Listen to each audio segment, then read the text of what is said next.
Segala sesuatu Tuhanlah yang menentukan. Itu yang Tuhan sampaikan di dalam Al-Quran. Ayo kita bahas dalam konten berikut ini. Ada seorang ayah berkata kepada anaknya, "Kalau bukan saya yang merawat kamu, kamu pasti sudah lama mati." Berapa banyak anak-anak yang ditinggalkan ayahnya, tapi kita melihatnya masih lagi hidup. Dan bahkan ada anak yang bisa hidupnya lebih baik tanpa ayahnya, sebab ibunya menikah sama laki-laki yang lebih baik. Ada juga yang berkata, dia kecelakaan motor kalau bukan saya yang menolong, dia pasti sudah mati. Berapa banyak orang yang kecelakaan, di jalan yang dia tidak ada menolongnya, bisa juga selamat. Ada juga yang menganggap karena nasihat dia, orang-orang dekat kepada Tuhan. Padahal banyak sekali orang yang taat, tidak pernah mendengar nasihatnya.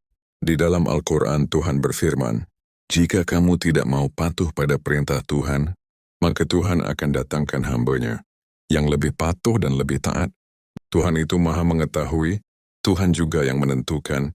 Ada seseorang yang mengajak kawannya, "Ayo kita racuni sungai agar kita dapat ikan dan udangnya."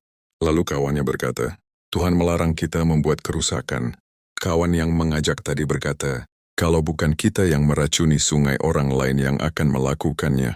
Ya, memang benar orang lain yang akan merusaknya.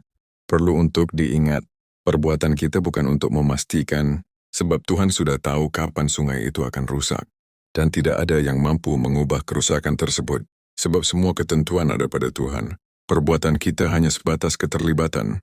Apakah kita terlibat dalam perusakan sungai tersebut atau tidak? Namun semua urusan kembali kepada Tuhan. Demikian juga pada kebaikan. Ada yang berkata, "Kalau bukan kami yang membangun masjid ini, tentu kamu tidak punya tempat untuk ibadah." Padahal banyak masjid dia tidak terlibat dalam membangunnya, namun tetap berdiri. Sangat penting untuk diingat. Segala sesuatu Tuhanlah yang menentukan, perbuatan kita hanya sebatas keterlibatan. Jika ada keburukan, apakah kita terlibat atau tidak? Kalau terlibat, sejauh mana keterlibatan kita?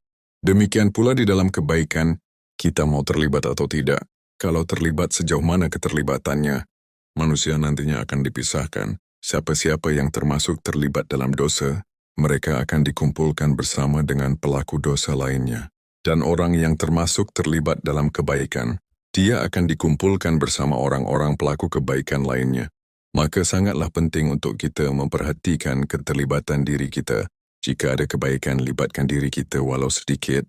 Jika ada keburukan, buatlah tanda bahwa kita tidak terlibat. Tunjukkan sikap tidak setujunya kita. Mungkin ini saja pembahasannya. Sehat selalu yang nonton. Semoga bermanfaat.